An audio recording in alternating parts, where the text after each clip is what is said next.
Model komunikasi SR sebenarnya merupakan suatu singkatan dari model stimulus respon.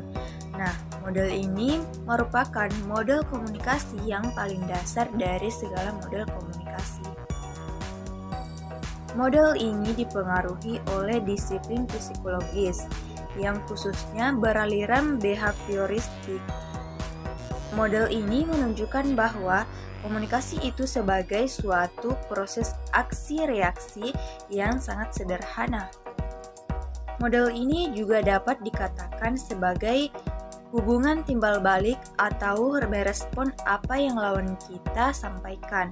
Hubungan tersebut dapat dalam bentuk isyarat nonverbal, gambar-gambar, ataupun kontak fisik dan tindakan yang dapat merangsang seseorang untuk merespon. Nah, adapun unsur-unsur dari komunikasi stimulus respon. Pertama, pesan atau stimulus. Nah, di mana pesan ini menjadi unsur penting dalam komunikasi. Hal ini dikarenakan karena pokok bahasan yang ingin disampaikan oleh komunikator kepada komunikan. Contohnya dalam komunikasi publik, sebuah pesan sangat berperan penting. Tanpa adanya pesan, komunikasi tidak akan berjalan dengan baik.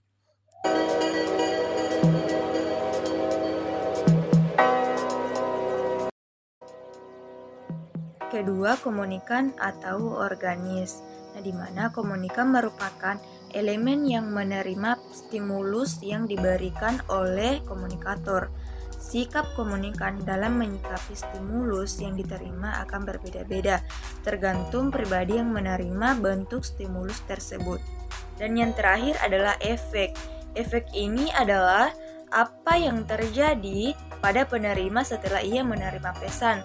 Misalnya, penambahan pengetahuan atau dari tahu menjadi tidak tahu, terhibur, perubahan sikap, keyakinan, atau perilaku.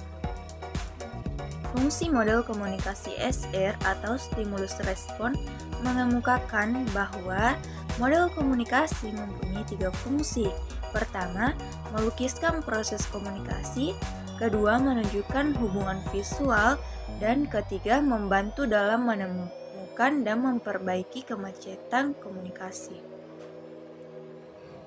Adapun contoh positif model SR yaitu ketika dengan ada seseorang yang tersenyum kepada kita, lalu kita membalas dengan senyuman orang tersebut. Lalu beliau bertanya, kita mau kemana? Dan kita menjawab dengan senyuman, lalu kita menjawab dengan mau ke kampus. Contoh kedua, apabila ada seseorang yang memanggil nama kita dan melambaikan tangannya pada kita, dan ada pun membalasnya dengan sapaan atau melambaikan tangan kepada orang tersebut. Contoh ketiga yaitu ketika ada seseorang yang menepuk pundak kita lalu mengatakan hai, kita juga membalasnya dengan kata hai. Contoh negatif model komunikasi SR yaitu pertama, orang pertama menatap orang kedua dengan mata yang tajam dan orang kedua balik menatap, menunduk malu-malu, memalingkan wajahnya atau membentak seperti kalimat apa lihat-lihat tentang ini ya, atau orang pertama melotot dan orang kedua pun ketakutan.